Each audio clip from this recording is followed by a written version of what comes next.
ตีนเท้าข้างขวาสุดเด้อนี่อันนี้ประมาณนี้พี่น้องมันรีบเลยพี่น้อยรู้สึกว่ามันรีบแล้วก็ไปรอบนี้ก็เฮาก็สิได้ติดตามเบิ่งนำกันบานี้สาเหตุเป็นจังใดขาหักบ่หรือว่าขาแตกกระลุกแตกหรือว่าจังใดเนาะพี่น้องเนาะ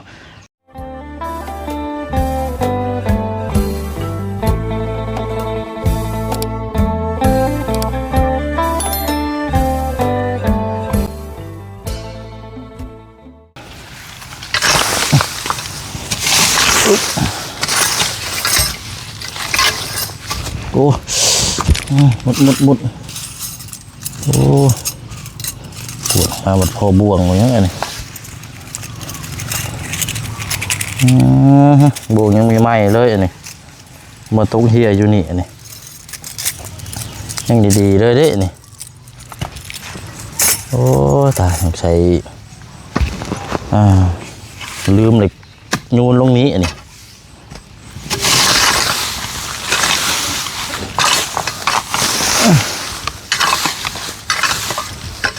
โอ้ยเอาวะ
ไปพี่น้องเนาะเปิดภาพมากะพบเจอกันอีกคือเก่าเด้อพี่น้องเนาะเป็นมื้อวันที่22เนาะใกล้สิสิ้นเดือนสิ้นใจแล้ววันนี้พี่น้องเนาะกำลังนี่แหละพี่น้องเนาะออกกำลังกายแล้วก็จะมีข่าวดีมาแจ้งทางพ่อแม่พี่น้อง FC เฮาได้ทำฮู้นำกันก่อนจะเดินทางขึ้นไปเซโปนมื้อนี้เนาะพี่น้องเนาะเอากราบสบายดีและสวัสดีพ่อแม่พี่น้องบุษคูสุคนนะพี่น้องเด้อน้องพบเจอกันอีกคือเก่าคือเดิมพี่น้องเนาะเอากวดนี่แหละพี่น้องมันใบไม้ล่นลงมากับหนึ่งมาก็บ่ได้กวดถึงแล้วพี่น้องมันก็จะโคกจะเคลื่อนในจักน้อยเนาะบวกกับสุขภาพมาบ้าน2 มื้อเป็นวัด2 มื้อพี่น้องเนาะมากับบริคอยนี่หรอกพี่น้อยมามือก้อนนะกะข้ามไปมุกละหานไปเที่ยววัดเนาะไปกราบไหว้แต่กับเมื่อวานนี่ก็ไปเขตใกล้ๆแล้วกลับมาตอนแรกก็มาตัดหญ้าอยู่เฮือนนี่พี่น้อยแต่ว่ารอบๆข้างนี่เมนไปเลยคือเขาตัดแต่เก่าหั่นแหละเนาะก็เลยมากวดก่อนมานี่พี่น้อยกวดแล้วก็จีให้มันแห้งจังให้เมียน้องเปลวไว้จุดก็นี่แหละพี่น้องเนาะก่อนสิเดินทางมื้อนี้ก็พอดีมีทางเมย์ใจดีพี่น้องเนาะอยู่ทางต่างประเทศนะพี่น้องเนาะทางเมย์เพิ่นมีเคยสดซอยแต่ละครอบครัวก็หลายเข็ดที่ผ่านมานะพี่น้องเนาะซึ่งมื้อนี้ก็อีกครอบครัวนึงเนาะล่าสุดนี่ก็ทางแม่เพิ่นนี่ให้ทางผู้เชี่ยงนี่ไปมอบ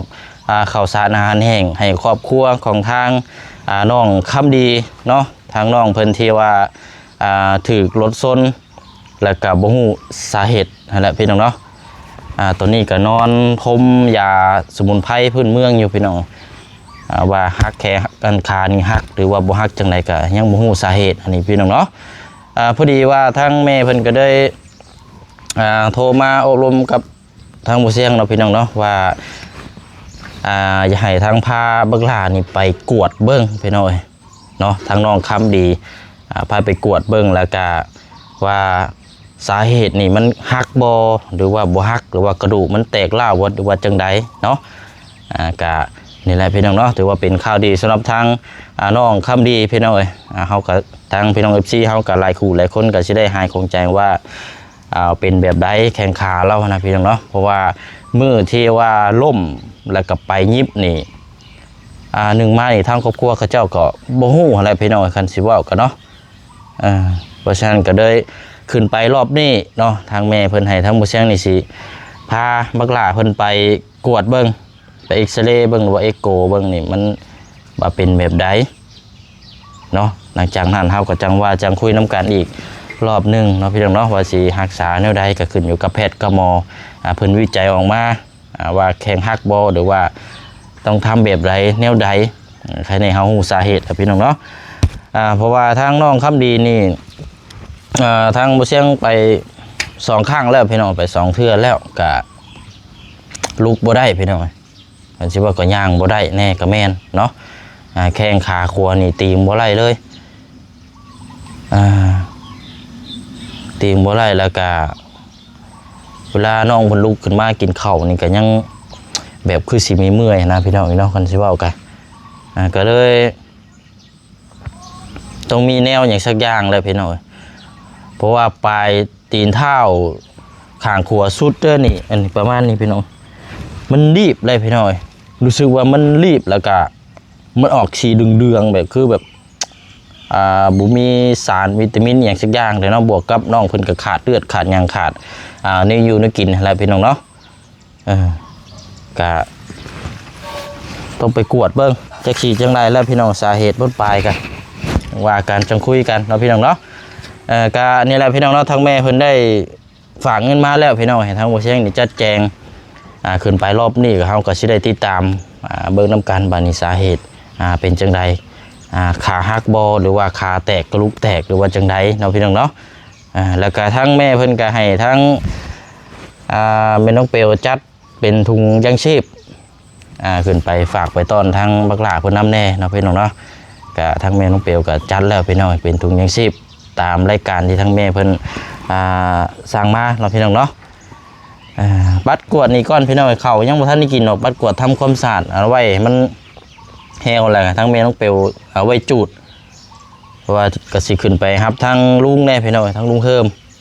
เนาะก็สิขึ้นน้ำกันมื้อนี้เพราะว่าลุงก็สิเอารถจักรขึ้นแล้วก็ต้องมัดท้ายเนาะบวกกับทั้งครัวหมองข้ามไปบ้านดงสวรรค์นี่ก็ครัวฮักเลยพี่น้องแต่ว่าก็บ่ได้ฮักเบิดฮักข้างนึง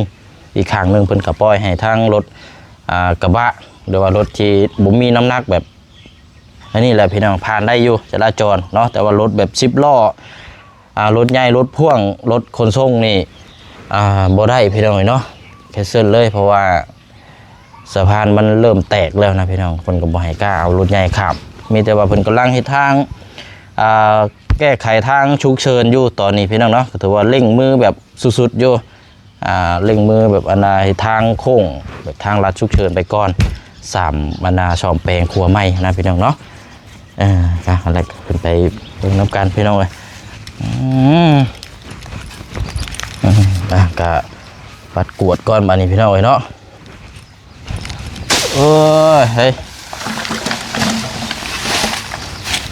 ปกเขื่อนในเด้อพี่น้องอ้าวตื่นแล้วลูกเอาสบายดีก่อนสบายดีไพ่ใช้ล่างถ้วยอยู่ไหนฮะนะฮะไพ่เผาห่านใช่ฮะเอาบอกว่าขวดแม่นี่เอาเราหมูยังหาใช้เปรียวได้กลืนยังแค่เดินน้ำตาใหญ่บอกเอากวดไว้แล้วก็นั่งกระจังให้แม่เจ้ามาจูดโอ้เป็นสาวแล้วพี่น้องไอเบลอีกแล้วยังไม่อยู่สาวแล้วบ้านนี้กวดได้บ่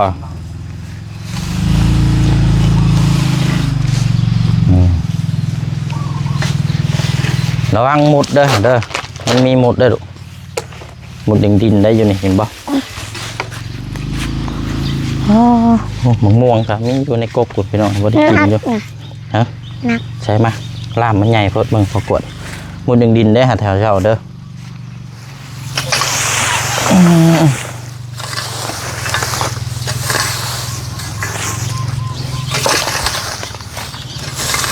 ตัดหญ้าตอนแรงเมื่อวานนี่พี่น้องตัดบัดตัดตากแดดตัดหญ้าโอ้ยมานอนกลางคืนบัดไข้ขึ้นเป็นวัดยอด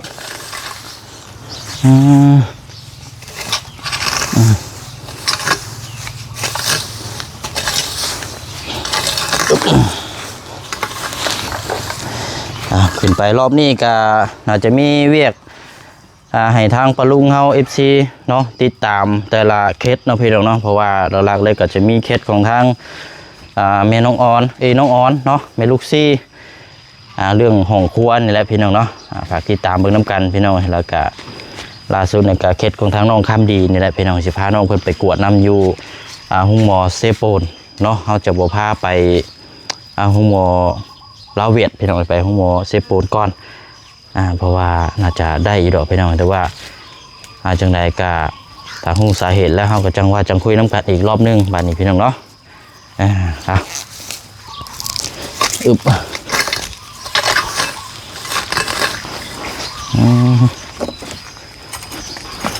ลูกเฮ้ยเพิ่นพ่อส้มดิงก็มีมากหลายแม่ก็บอกอันน่ะเอาไปให้แม่เจ้าล่างลูกใช่เอาไม้มาให้แม่ก่อนมาเพราะลืมว่าฟิตบ่ถึกเอาไม้พอก่อนส้มดิงเอาไปล่างเด้อชื่อมายังบ่ทันได้แล้วนี่พี่น้องสงสัยนูนเป็นกองบ่ได้เบิ่ง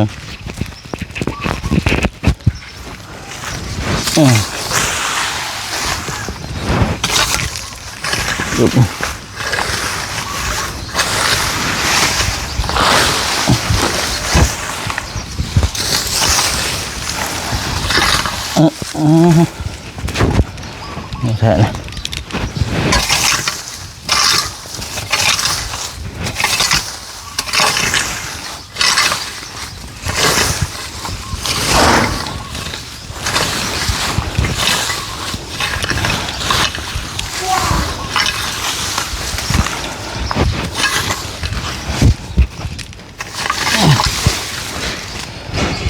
เริ่มห่อนแล้วบัดนี้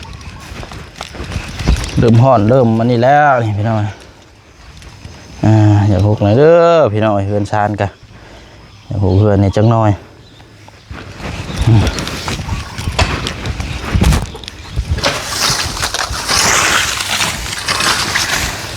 ใช่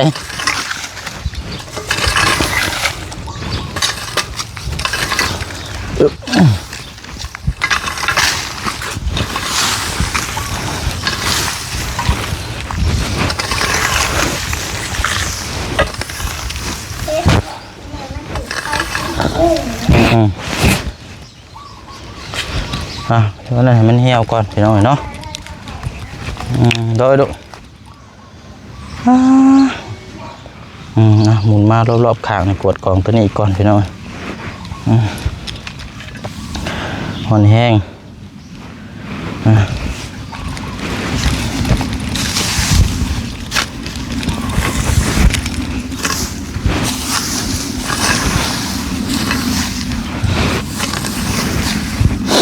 อยู่เพื่อนพุ่นกะฮกแล้วพี่น้องขึ้นไปรอบนี้กะชีโมเมนต์น้องสอนกะเจืองคือเก้าได้พี่น้องมาตัดหญ้าอีกพอมันเริ่มฮกมันเริ่มยาวแล้วกะมันนี่ได้พี่น้องยันงูแล้วมันชิว่ากันโมเมนต์น้องสอนกะเจืองคือเก้าแล้วมาตัดหญ้าจากเมนไผ่แล้วจะเป็นผู้โชคดี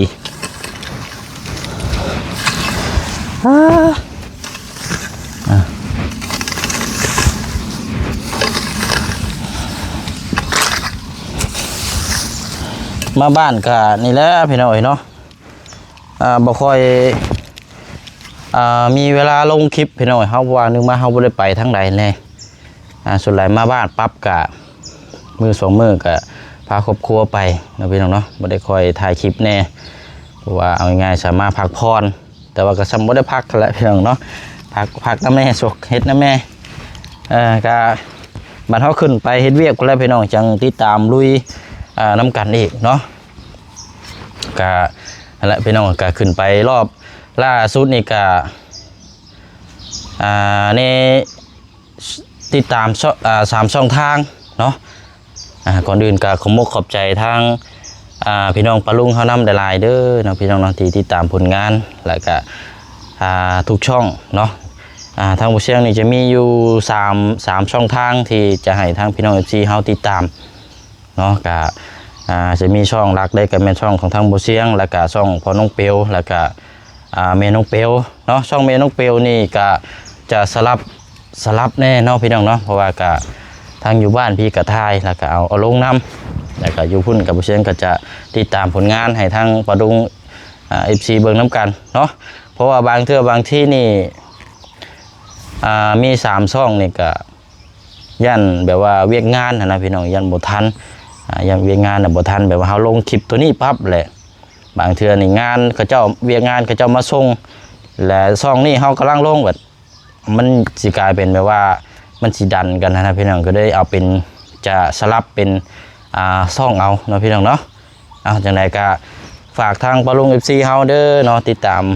อีก3ช่องทางคือเก่าคือเดิมนั่นแหละพี่น้องเนาะเดี๋ยวขึ้นไปมื้อนี้จะฮอดกับประมาณช่วงบ่ายโมง2-3 โมงนี่แหละพี่น้องเนาะก็ติดตามเบิ่งน้ำกันยาวๆบัดนี้พี่น้องเนาะ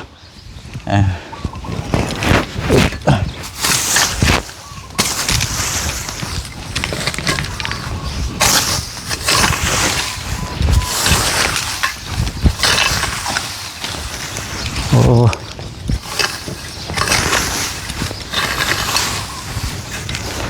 ฮ้อนพี่น้อยเนาะช่วงนี้ก็เขาเจ้าก็ลงให้ลงนาแต่ว่าผ้าพลนี่บ่ตกก็พอได้แบบบ่แห้งบ่พอสิได้ลงให้ลงนานะพี่น้องเนาะผ้าพลก็บ่ค่อยตกแน่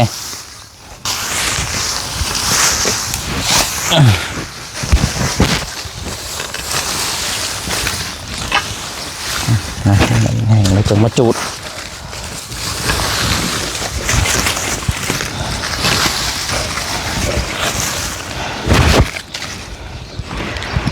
หันค่าน้อยครับกับการค่าการขายก็เงียบพี่น้อยเนาะช่วงนี้ก็ช่วงคนลงไห้ลงนานี่หันค่าน้อยบ้านนอกเขาเนาะบางมื้อก็เปิดซื้อพี่น้อยเปิดนั่งขายมื้อละ10,000ก็ยังแทบจะบ่มีคนมาซื้อแต่ว่าเงียบเหงาแห้งช่วงลงไห้ลงนานี่พี่น้อยเนาะบ่คือห้านเขาเจ้าอยู่ทั้งทึงพุ่นห้านเวียดห้านจีนนี่พวกประเภทนี่พี่น้องเขาเจ้าสีนิยมเป็นพิเศษเนาะกับหนึ่งมานี่ก็นี่แหละพี่น้องมันอยู่ในช่วงที่ลงไห้ลงนาเปิดห้านกะ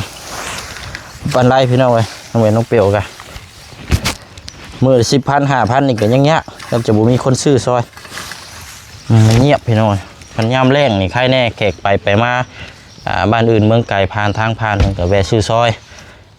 พอได้แน่พี่น้องช่วงย่ำแรงเดี๋ยวช่วงนี้ก็อยากอึเนาะไปฮอนพี่น้องเลย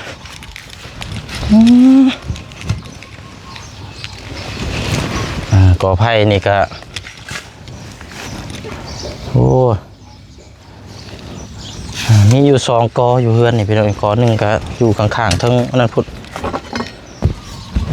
แต่ว่ากอนี่มันก็อยากอันนี้เนี่ยจังหน่อยเพราะได้โฮมนี่แหละได้เป็นโฮมเป็นห้อย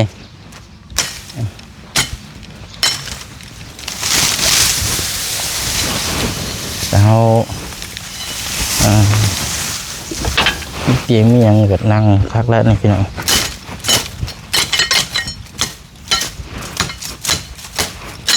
โอ้นี่กระโพดแดงไปหยิบขวยมัน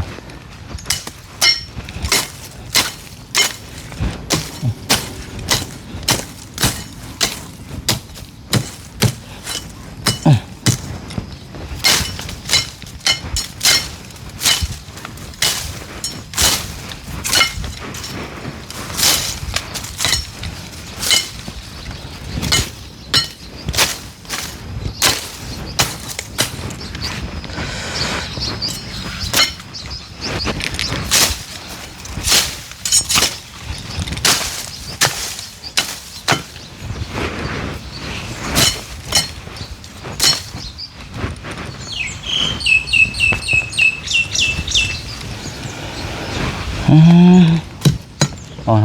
อดเดือดฮอนเอ้าไปซาพี่น้องเนาะมีแต่ว่ากะประมาณนี้เนาะพี่น้องเนาะมาแจ้งทางปาลุง FC เฮาเนาะก่อนจะเดินทางแจ้งให้ฮู้นำการล่วงก่อนหน้าเนาะพี่น้องเนาะกะเคสน้องคำดีเนาะพี่น้องเนาะขึ้นไปรอบนี้ก็สิพาน้องเพิ่นไปกวดเกี่ยวกับขานี่แหละพี่น้องว่าสาเหตุนี่เป็นแบบใดเนาะพี่น้องเนาะนี่ก็ตามจุดประสงค์ของทางผู้ใหญ่ใจบุญเนาะทางเมใจดีเพิ่นอยากสดซอยทางเบิกหลาเห็นแล้วก็อีโตนสงสารเนาะเมื่อนั้นก็มอบข้าวสารอาหารแห้งให้แล้วก็ขึ้นไปรอบนี้ก็สิพาไปเนาะพี่น้องเนาะแต่ว่าทางครอบครัวน้องๆเพิ่นนี่ก็โอ้พี่น้องเอ้ยหนึ่งมานี่ถ้าเฮาไปห้องหมอนี่ต้องมีเอกสารเกี่ยวกับสมโนครัวบ่ฮู้ว่าทางน้องเพิ่นสิมีหรือบ่นี่ก็ต้องติดตามเบิ่งนำกันอีกถ้าบ่มีก็สิยากในจักหน่อยแล้วนี่พี่น้องเอ้ยเนาะเพราะว่าครอบครัวน้องเพิ่นนี่ก็ถือว่าในหมู่บ้านกระตูบได้นี่เป็นครอบครัวแบบสุดๆเลยแหละพี่น้องตามทั้งสาวปั้นเราบอกว่านักสุดแหละเพราะว่าก็เป็นคนมีหยังกับมาเบิ่งซอยเล่าว่าซั่นพี่น้องเป็นข้าวน้ำซ้ำปลาขาดหมกขาดแกงที่เราก็เอาให้กินนะพี่น้องเนาะก็ได้เป็นครอบครัวที่ทั้งสาวปั้นเล่านั่นอีโตนสงสารบัดนี้เป็นซอยเรื่อยก็เลยเล่าเลยขอพึ่งพาจากทางทีมงานนำแน่นะพี่น้องซอยกันเราว่าเนาะเราก็เป็นคนที่ซอยโมเมนต์แต่ครอบครัวเดียวเลยพี่น้องเป็นเบิดเลยครอบครัวในหมู่บ้านที่ว่าภัยที่ขาดแคลนอย่างเราก็ซอยเลยเบิดพี่น้องเนาะแต่ว่ากาซอยเท่าที่เซาซอยได้นะพี่น้องเนาะถือว่าเป็นคนที่มีเมตตาจิตใจงามเนาะช่วยเหลือมนุษย์เฮาซึ่งกันและกันนี่ถือว่าโอ้สุดแล้วพี่น้องเนาะเกิดมาชาติเดียวนี่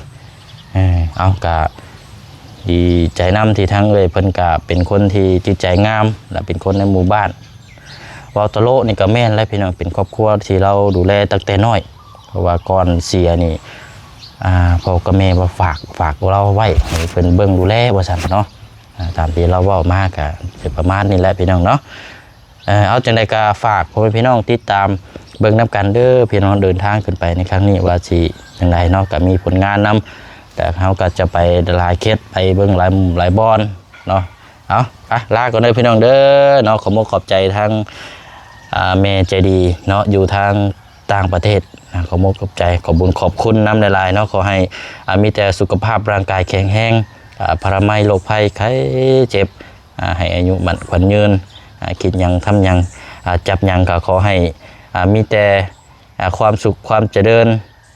สุขกายแล้วก็สบายทั้งจิตใจเด้อเนาะสาธุเนาะไปวันนี้พี่น้องเนาะพบพ่อกันเดินทางเนาะกินข้าวกินน้ำแล้วก็จังสิไปหาทั้งลุงพี่น้องอยู่เพื่อนพุ่นแหละเนาะแล้วก็จังสิเดินทางแล้วก็สิซื้อเครื่องคองกระต้มขนมที่รถขึ้นไปน้ำแน่พี่น้องเนาะเพื่อเขาขึ้นไปก็เอาไว้แจกจ่ายอยู่บ้านเขากับราคาก็ธรรมดาขึ้นไปพุ่นกับราคาก็อยากโหดได้พี่น้องเนาะต้มขนมกันบ๊ายบายพี่น้องเลยเนาะเสียงก็อยากให้เพียมในจักหน่อยเด้อว่ากันไหมเนาะพอกัน